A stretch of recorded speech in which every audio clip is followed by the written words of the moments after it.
Saudações a todos, eu sou o professor Reginaldo Santos da Universidade Estadual do Piauí e atual tutor do grupo PET Química. E estamos hoje para mais uma entrevista da nossa série de podcasts. E para quem está escutando esse podcast a primeira vez, queremos destacar que temos outras entrevistas e já falamos sobre cloroquina e seus efeitos, tecnologias na educação, os desafios de ensinar nessa época de pandemia, checagem de notícias falsas, enfim, convido a vocês que se inscrevam no nosso canal e conheçam todos os outros projetos do nosso grupo PET Química. A nossa entrevista de hoje é com a psicóloga mestre Thaís Peixoto Maldonado. Como tema, nós vamos ter pandemia, perdas e lutos. Por que dizer adeus ficou mais difícil ainda?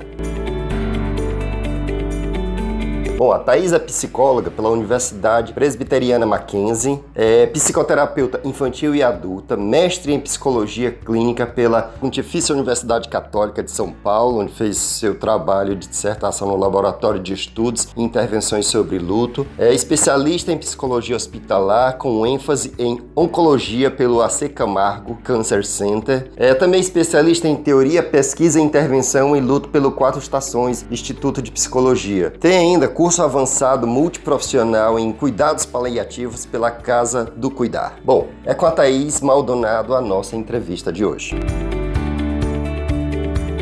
Thaís, eu queria inicialmente dizer que é uma satisfação termos você como entrevistada e quero agradecer muito o seu aceite em participar desse podcast. Primeiramente, eu gostaria de agradecer a oportunidade, o convite, de poder estar aqui hoje compartilhando, trocando experiências, em especial sobre a temática do luto e da morte. E gostaria também de parabenizar a Universidade pela iniciativa, ao Dr. Reginaldo, ao UESP, por abrir espaços como este de troca de informação, de experiências, então parabéns pela iniciativa. Bom, como já tínhamos dito inicialmente, o tema dessa entrevista é pandemia, perdas e luto. Por que dizer adeus ficou mais difícil ainda? Thaís, esse é um tema que talvez não seja muito fácil de falar com as pessoas, né, que é sobre luto, né, sobre a morte. Bom, mas para iniciar, né, eu queria saber, há alguma diferença do ponto de vista conceitual entre os termos perda e luto? Sim.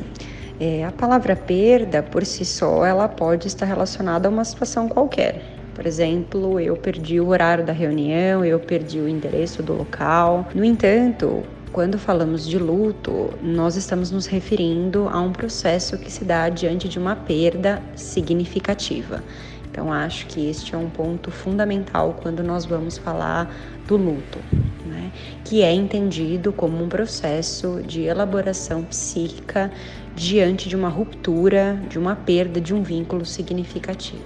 Entre as diferentes culturas, o luto é vivenciado de maneira bem distinta, né? Por exemplo, os orientais encaram a morte como um processo mais natural que nós do Ocidente. Mas considerando essa época de pandemia, Thaís, você acha que todos os povos estão vivenciando condições atípicas que podem ter unificado essa forma de visão da morte? Não. E esta é uma questão fundamental quando vamos falar da morte pela Covid. Independente da doença ter um caráter mundial, é preciso não perder de vista a subjetividade, os valores, as crenças culturais, sociais e familiares. Quando a gente vai falar sobre a morte, sobre uma doença mundial, é preciso ter em mente que o mundo, ele lida com as suas perdas de maneira diferente. Então, nessa perspectiva, é fundamental se aproximar dos significados construídos para cada cultura, para cada comunidade. E mesmo quando nós vamos afunilar esta questão, né, mesmo quando, diante de tantas mortes aqui no Brasil, nós não podemos perder de vista as diferenças regionais, culturais, comunitárias e até mesmo as diferenças entre as famílias. Ainda que a gente fale da mesma condição, né, isto é, a morte pela Covid, é esperado e é saudável que exista diferenças na maneira de cada família, de cada comunidade e de cada cultura entender e lidar com a morte, com a perda. E de forma geral, por que a ideia da morte causa medo nas pessoas? Bom, eu acredito que existe um tabu muito grande quando falamos de diversos assuntos que nos aproximam da sensação de fragilidade do ser humano. Assuntos que nos fazem lembrar que, em certo ponto, nós somos vulneráveis, né? E um desses assuntos é a morte. Além disso, eu penso que existe uma dificuldade grande ainda em abrir espaços, em refletir sobre sentimentos que a morte nos desperta, né? Que são sentimentos de tristeza, de solidão, de desamparo, de impotência. E penso que existe, né, de maneira geral, uma crença muito grande de que falar sobre a morte atrai a morte ou atrai os sentimentos ligados a ela. E aí este movimento acaba se tornando um ciclo. Na dificuldade de falar, de refletir sobre o assunto, vamos nos distanciando cada vez mais da temática, e quando nos deparamos com esta vivência, né, seja por uma experiência de um conhecido, de um vizinho, ou até mesmo de um familiar, nos sentimos perdidos, sem saber como lidar com o assunto, sem saber como nos aproximar de alguém que está vivendo uma perda. E assim corremos o risco de cada vez mais trazer as fantasias ligadas à morte, o medo e o tabu relacionado a este tema. Bom, falando agora sobre o luto, quais as reações emocionais que são mais comuns nas pessoas enlutadas? Essas reações podem ser intensificadas numa perda do ente querido para o coronavírus? A experiência da perda mobiliza reações emocionais como tristeza, angústia, medo, acho que culpa, raiva, que são sentimentos pouco falados, né, quando a gente fala da perda de um ente querido, mas é importante também lembrar das outras dimensões que também são afetadas no luto.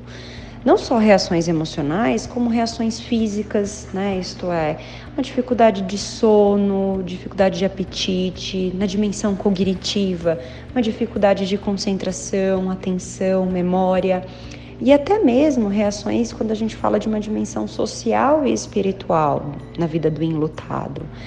Então, nós precisamos olhar o luto e suas dimensões na saúde global do afetado. E penso que quando nós vamos falar dessas reações, é sempre importante se aproximar da vivência do sujeito, do enlutado.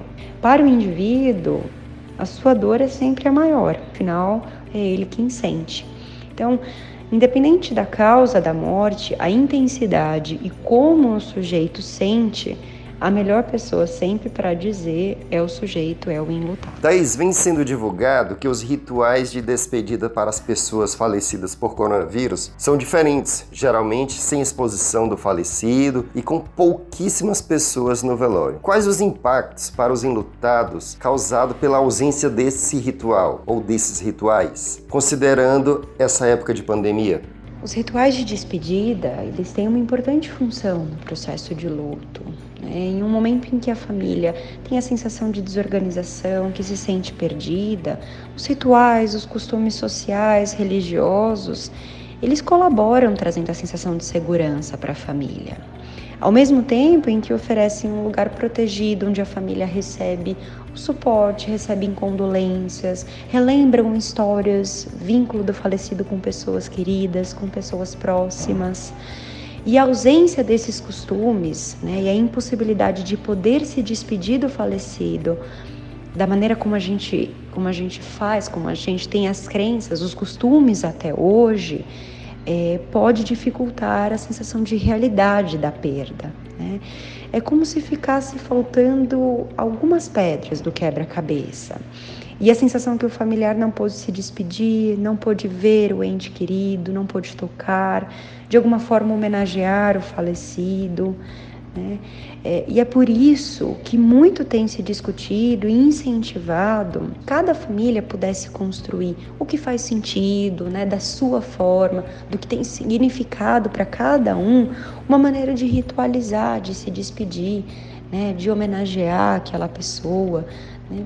E a rede de suporte, né, os amigos, os familiares, que eles também possam encontrar uma forma de estar próximo. Bom, quero falar agora de experiência vivida por mim. Quando tive a oportunidade de estar em rituais de despedidas, sempre percebo que é comum as pessoas chegarem e cumprimentar os presentes com uma frase do tipo: boa noite, né? Como estão? Sempre evito esse tipo de saudação porque entendo que a situação não é boa. Bom, o que não dizer para uma pessoa que está vivenciando esse processo de luto? De maneira geral, quando a gente se vê diante de um ritual de despedida, de um funeral, a gente pode viver uma sensação de impotência difícil de lidar.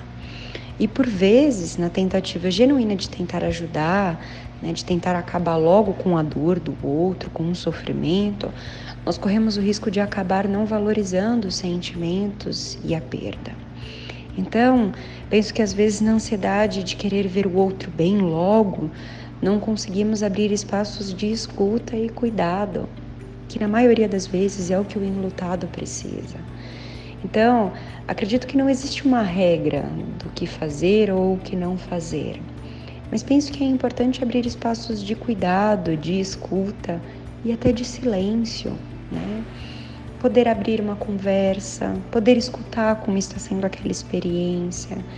O enlutado, ele precisa entender que naquele momento ele não está sozinho, né? E mais do que isso, que ele tem com quem compartilhar a sua dor. Bom, mais uma vez, Thaís, eu gostaria muito mesmo de agradecer a sua colaboração com o nosso projeto do Grupo PET Química e dizer que foi uma satisfação e aprendemos muito, né, hoje com essa nossa conversa, essa nossa entrevista. Muito obrigado. Eu gostaria de agradecer a oportunidade e gostaria também de parabenizar a universidade por abrir espaços como este, de troca de informação, de experiências. Então, parabéns pela iniciativa. Bom, e essa foi mais uma entrevista da série de podcasts do Grupo PET Química. Pedimos vocês que se inscrevam no canal, deixem um like nesse podcast e acompanhem nossos projetos nas redes sociais. Um grande abraço a todos e até o nosso próximo podcast.